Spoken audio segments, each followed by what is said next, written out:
if I want to define an abstract class, and like I said before in the beginning of the series, you have to be more or less familiar with object-oriented programming, because if you do, then you already know what an abstract class is. But if you want a very high level overview, whenever you have an abstract class, then you need other class to extend that class, and you don't want anyone to be able to create an instance of this class itself. And a very popular example is to use the animal abstract class. So let's just take a quick example. So I can have abstract class, and let's just say animal, open and close curly braces. And inside of this class, I can actually have fields, I can have constructor, I can have anything that I want. And I'm gonna give you guys a simple example. So let's say we want to define a function or a method that will determine what sound that this animal would make, right? So we can say like print sound, for example, and that's really just a dummy example.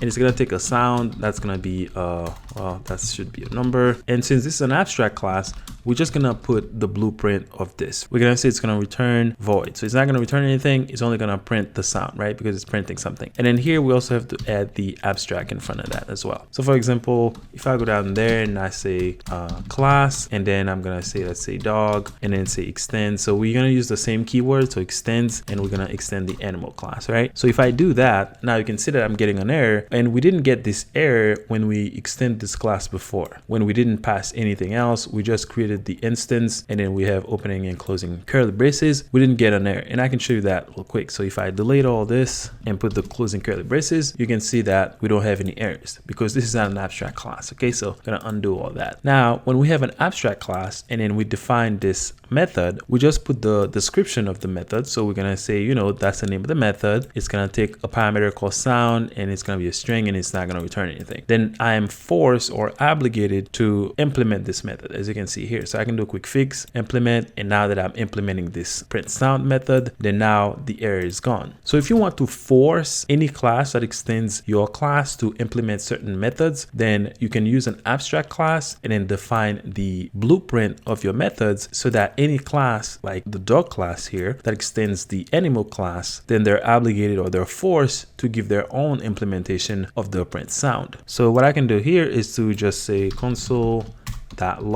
and then say something like, you know, bark or something.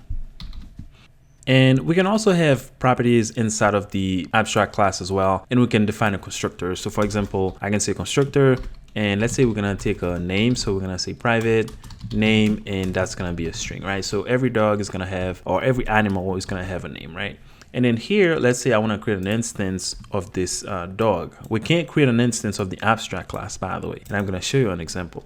So if we're gonna create a new instance, we're gonna say, you know, const, and then that's the name of the dog, and then we're gonna say new, and I can do a new dog, but I can't do a new animal. So if I do a new animal, you can see that even if I pass something in here, let's say I'm passing the name, I'm getting an error. And if we hover over it, you can see that it says you can't create an instance of an abstract class because this class is abstract. So just keep that in mind. Whenever you have an abstract class, then you can't create an instance of it. You can extend it and then use your child class and then call the parent class constructor. But this class itself, the animal class, then you can't create an instance of it. And that makes sense. You can see how that makes sense in the real world as well. And that's why I took this example, because you're never gonna have an actual animal that is just an animal, right? You can have a dog that is a specific animal, and then it extends animal, so it's gonna inherit some properties and functions from the animal class. So now to fix this, I have to change this to dog. So I create a new dog, and here I can pass in the name. So here again, I'm gonna pass in the name of the dog,